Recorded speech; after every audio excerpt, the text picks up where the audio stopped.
ఢిల్లీలో విద్యార్థులపై జంతర్ మంతర్ వద్ద అమానుషమైనటువంటి రాక్షస లాఠీ చార్జీ టియర్ గ్యాస్ లతో నరేంద్ర మోడీ సాధించిందేమిటి? వాంగ్చుక్ పై విద్యార్థులపై బీజేపీ సమర్థకులు వారి సోషల్ మీడియా చేస్తున్నటువంటి దుర్మార్గపు దుష్ప్రచారం ఏమిటి? ఎందుకు? ఎవరు రాజకీయం చేస్తున్నారు? బీజేపీ రాజకీయం చేస్తుందా? ప్రతిపక్షాలు రాజకీయం చేస్తున్నాయా? లేదు, సిజేపీయే రాజకీయం చేస్తుందా?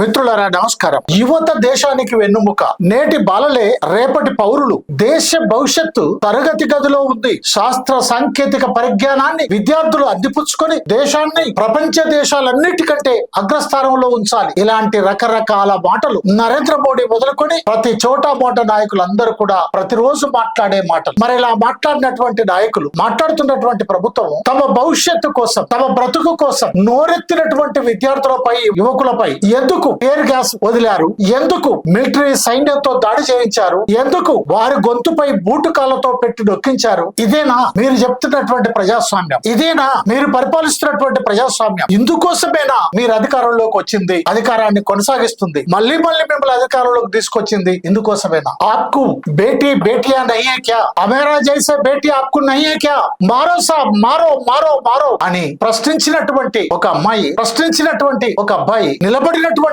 ఆ తీరు దేశం అంతా చూసింది. వారి ధైర్యానికి, వారి ప్రశ్నకు దేశం మొత్తం సలాం కొట్టింది. ఒకసారి భగత్ సింగ్ గుర్తొచ్చారు. ఈ విద్యార్థి వీర కిషోరాల పోరాటాన్ని మనం చూసినప్పుడు వారి ప్రశ్నలకు జవాబు చెప్పలే. కానీ మారో అంటే మాత్రం మార్కే దికాయే నరేంద్ర మోడీ పోలీస్. కొట్టు అని అంటే కొట్టు చూపించారు. మీకు కొడుకులు బిడ్డలు లేరా అంటే లేరని నిరూపించుకున్నారు. ఎందుకంటే వారికి భార్య పిల్లలు ఉంటే కదా పిల్లల యొక్క ధైర్య పరిస్థితి తెలిసేది. వారి భవిష్యత్తు కోసం వారు చేస్తున్నటువంటి ఆందోళన అర్థం చేసుకునేటందుకు. వారే కాదు, కేంద్రంలో అధికారంలో ఉన్నటువంటి మంత్రివర్గం లేదా ఉన్నత నాయకుల యొక్క పిల్లలు ఈ దేశంలో చదివితే కదా ఈ దేశం యొక్క విద్యా పరిస్థితి వాళ్ళకి అర్థమయ్యేది. ఈ దేశంలో పోటీ పరీక్షలు జరుగుతున్నటువంటి తీరు వాళ్ళకి అర్థమయ్యేది. అవి ఎందుకు లీక్ అవుతున్నాయో వాళ్ళకి అర్థమయ్యేది. ఇక్కడ చదువుకోవడం లేదు, చదువుకుంటున్నారు అనేటువంటి విషయం వాళ్ళకి అర్థమయ్యేది. అందుకే ఆ బేటీ ఇచ్చినటువంటి నినాదం, ఆ యువ కిషోర విద్యార్థి ఇచ్చినటువంటి మారో అనేటువంటి మాట ఇంకా దేశం అంతా మారుమోగుతూనే ఉంది. మర్చిపోలేనటువంటి పరిస్థితి దేశం మొత్తం. పోలీసులు లాఠీ చార్జీ చేయటం మాత్రమే కాదు, పోలీసులతోటి పోలీసు డ్రెస్ లేనటువంటి, పోలీసు డ్రెస్ లో వాళ్ళ పేర్లు లేనటువంటి అనేక మంది లాఠీలు పట్టుకొని లాఠీ చార్జ్ చేశారు. వాళ్ళు పోలీసుల?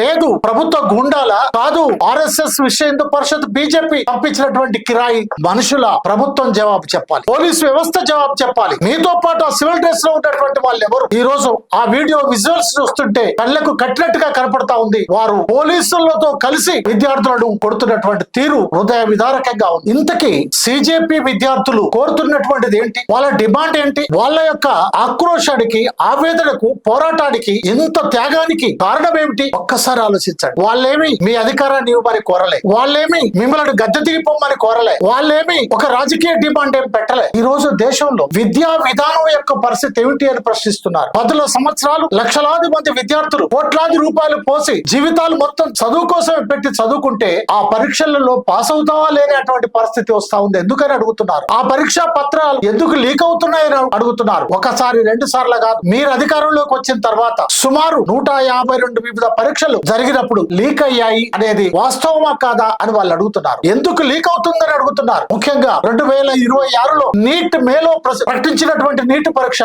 రాసినటువంటి విద్యార్థులు ఆ పరీక్ష పేపర్ లీక్ అయిందని రద్దయినప్పుడు సుమారు 12 మంది, వాళ్ళు కాబోయే డాక్టర్లు కావచ్చు, ఉన్నత అధికారులు కావచ్చు, లేక విద్యావంతులు కావచ్చు, అలాంటి వాళ్ళ యొక్క జీవితాలు మీరు బలిగొంటారు. ఆత్మహత్యలకు ఎవరు కారణం? దానికి ఎవరు జవాబు చెప్తారు? మీరు కాదా ఆత్మహత్యలకు కారణం? ఇంత చేస్తే నాణ్యమైన విద్య లేదు, కష్టపడి చదివితే ఉద్యోగం లేదు, ఉపాధి అవకాశాలు లేవు, అధిక ధరల ఆకాశాలు అంటున్నాయి, నిరుద్యోగం పెరిగిపోతా ఉంది, అవినీతి పెరిగిపోతా ఉంది. రాజకీయ నాయకుల యొక్క, ఐఏఎస్ ఐపీఎస్ తదితర ఉన్నత అధికారుల యొక్క ఏ ఇల్లు రైడ్ చేసినా సరే కట్టలు కట్టలు కట్టలు, నోట్ల కట్టలు దొరుకుతున్నాయి. కిలోల కొద్ది బంగారం దొరుకుతా ఉంది. సాక్షాత్ హైకోర్టు న్యాయమూర్తుల ఇళ్లలో అలాంటి పరిస్థితులు ఏర్పడతా ఉన్నాయి. సుప్రీంకోర్టు న్యాయమూర్తులు నిన్నటిదాకా సుప్రీం సుప్రీంకోర్టు న్యాయమూర్తులుగా ఉండి తెల్లారేసరికి మీ పార్టీలో ప్రజాప్రతినిధులు అవుతున్నారు. ఏంటి మాయ? ఎందుకు జరుగుతా ఉంది? యువత ఈ రోజు ఇవన్నీ ఆలోచిస్తుంది. వాళ్ళలో ఇవన్నీ గూడు కట్టుకొని ఉన్నాయి. వాళ్ళు సాధారణ పేద కుటుంబాల నుంచి మధ్యతరగతి కుటుంబాల నుంచి వచ్చినటువంటి పిల్లలు, వాళ్ళ తల్లిదండ్రులు, వాళ్ళ కుటుంబాలు చిక్కిపోతున్నటువంటి పరిస్థితి,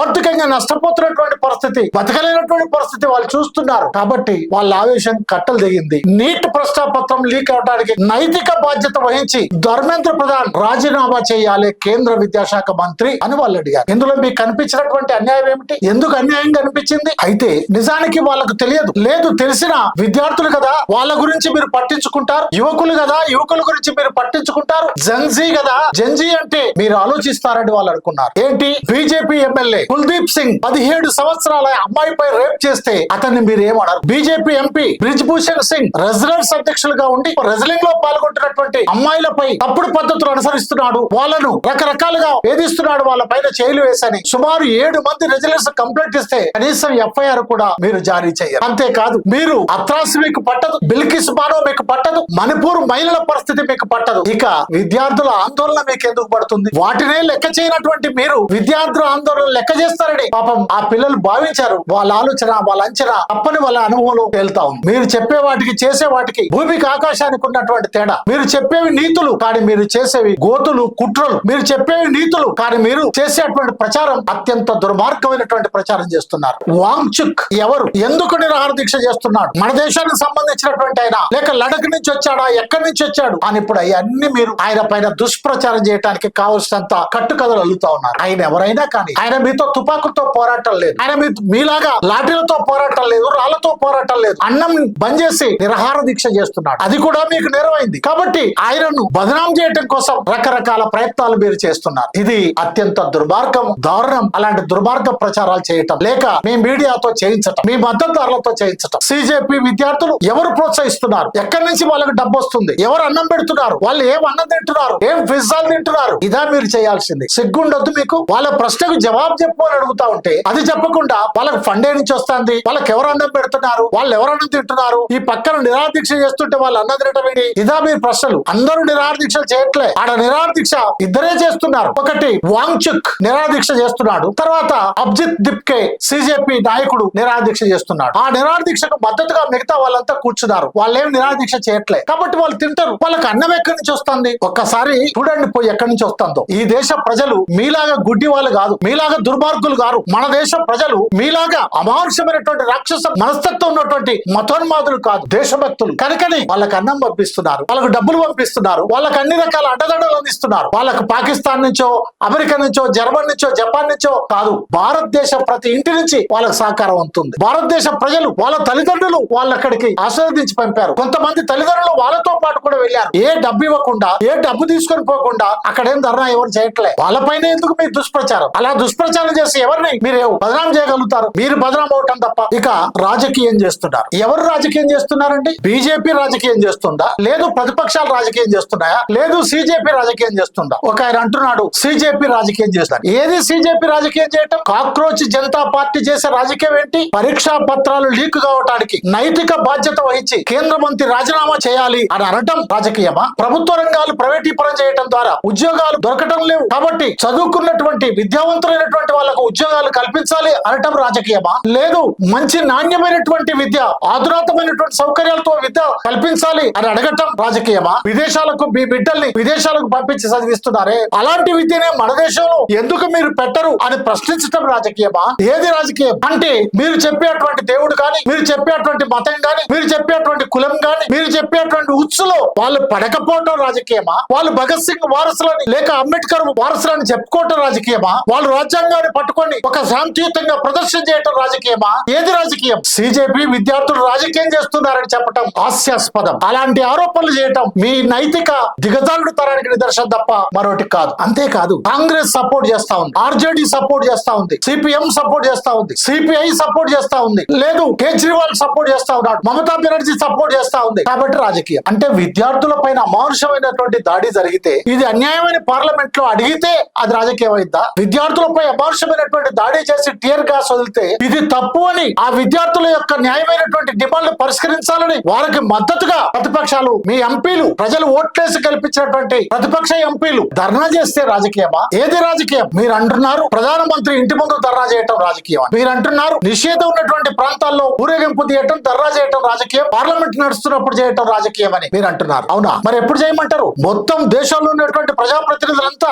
పార్లమెంట్ లో సమావేశం అవుతున్నటువంటి సందర్భంగానే మీరు దాన్ని చర్చించకపోతే, దాన్ని పరిష్కరించకపోతే, మీ మంత్రి చేత రాజీనామా చేయించకపోతే, ఇక అది లేనప్పుడు, అవి జరగనప్పుడు చేస్తే మీరు ఉలుకు పలుకుంటుందా? మీకు వాటి లెక్క చేస్తారా మీరు? అందుకని ఏది రాజకీయం? నిజానికి బీజేపీ చేస్తుంది రాజకీయం, సిజేపీ చేస్తుంది రాజకీయం కాదు, ప్రతిపక్షాలు చేస్తుంది రాజకీయం కాదు, బీజేపీ చేస్తుంది రాజకీయం. ఏంటి బీజేపీ చేస్తుంది రాజకీయం? ఏంటి అని అంటే, మేము నీటి పరీక్షలో ప్రశ్న పత్రాలు లీక్ అయ్యకు ఎవరు కారకులో వెంటనే మేము కనుగొన్నాం, వాళ్ళు అరెస్ట్ చేశారు, జైల్లో పెట్టారు, చట్టంగా శిక్షిస్తాం అని అంటున్నారు. ఇగో చట్టం చేశాం, దోషులుగా తేలితే ₹1,00,00,000 జరిమానా ఇస్తాం, 10 సంవత్సరాల జైలు ఇస్తాం అని చెప్తున్నారు. అయిపోయిందా మరి? అసలు అలా చెయ్యటానికి ఎవరు కారణం? మొదటిసారి ప్రశ్న పత్రం లీక్ అవుతుందా? ఈ ఒక్క ప్రశ్న నీటి ప్రశ్న పత్రం మాత్రమే లీక్ అయిందా? ఇతర ప్రశ్న పత్రాలు లీక్ కాలేదా? మీరు వచ్చిన తర్వాత 52 పరీక్షల్లో ప్రశ్న పత్రాలు లీక్ అయితే మీకు తెలియదా? అప్పటి నుంచి మీరు చేపట్టేటువంటి చర్యలు ఏమిటి? ఏం చర్యలు చేపట్టారు? స్వయంగా మీ ఎమ్మెల్యేల పైన, స్వయంగా మీ ఎంపీల పైన, స్వయంగా మీ నాయకుల పైన వచ్చినటువంటి అవినీతి ఆరోపణలు గాని, అత్యాచార ఘటనలు గాని మీరు ఏ చర్య తీసుకున్నటువంటి వాళ్ళు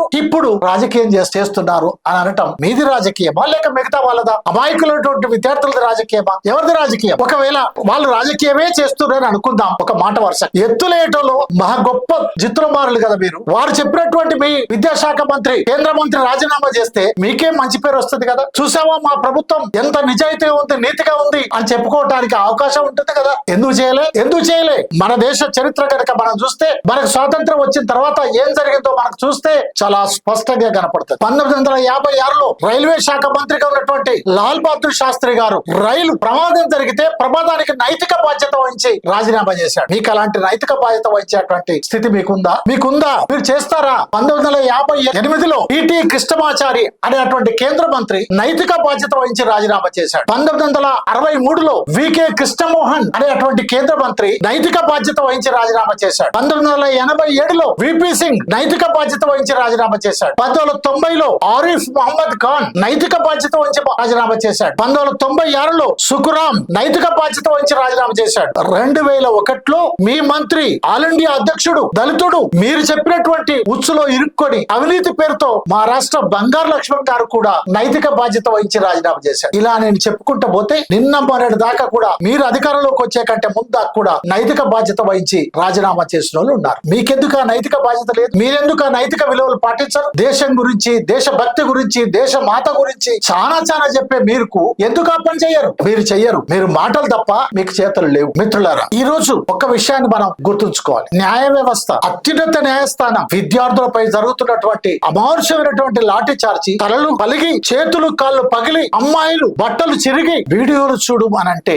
మన చీఫ్ జస్టిస్ గారు మా సమయాన్ని వృధా చేయకండి, ఆ వీడియోలు చూసే సమయం మాకు లేదు, మాది అత్యంత ముఖ్యమైనటువంటి పనులున్నాయి అని చెప్పారు. ఎవరు సార్ మరిగా మాకు న్యాయం చేసేది? మీరే న్యాయం చేయకపోతే ఎవరికి చెప్పుకోవాలి? మీకు కాక ఇక చెప్పుకోకపోతే వాడో చేసినట్టు బీజేపీ కేంద్ర ప్రభుత్వమే మా పైన చేసిందే విద్యార్థుల పైన. కాబట్టి మీ దగ్గరికి వచ్చారు. మీరు కూడా కాదు పొమ్మంటే ఎక్కడికి పోవాలి వాళ్ళు? ఎవరికి చెప్పుకోవాలి వాళ్ళు? అందుకని ఒక్కసారి ఆలోచించండి, జ్యుడిషియరీ యొక్క పద్ధతి ఏ విధంగా ఉంది అనే అటువంటిది. మీరు రాజకీయం చేస్తున్నారు అని కాంగ్రెస్ ప్రతిపక్షాలు మిమ్మల్ని అంటున్నాయి, కాంగ్రెస్ ప్రతిపక్షాలు రాజకీయాలు చేస్తున్నాయని మీరు అంటున్నారు. అంతేకాదు ప్రశ్న పత్రాలు లీక్ గాని ప్రభుత్వం ఏది అని అంటున్నారు. ఏ ప్రభుత్వంలో ప్రశ్న పత్రాలు లీక్ కాలేదు, అందుకని మా ప్రభుత్వాన్ని మాత్రమే అంటారేంటి? మీ కాంగ్రెస్ ప్రభుత్వంలో ప్రశ్న పత్రాలు లీక్ కాలేదా అంటున్నారు. అయినాయి, కాలేదని ఎవరు అంటారు? ప్రతి ప్రభుత్వ హయాంలో ప్రశ్న పత్రాలు లీక్ అయిన మాట నిజం. 2021లో రాజస్థాన్ టీచర్ రిక్రూట్మెంట్ పరీక్ష పత్రిక లీక్ అయింది. అదే 2021లో టీచర్ ఎలిజిబిలిటీ టెస్ట్ ఉత్తరప్రదేశ్ లో లీక్ అయింది. 2022లో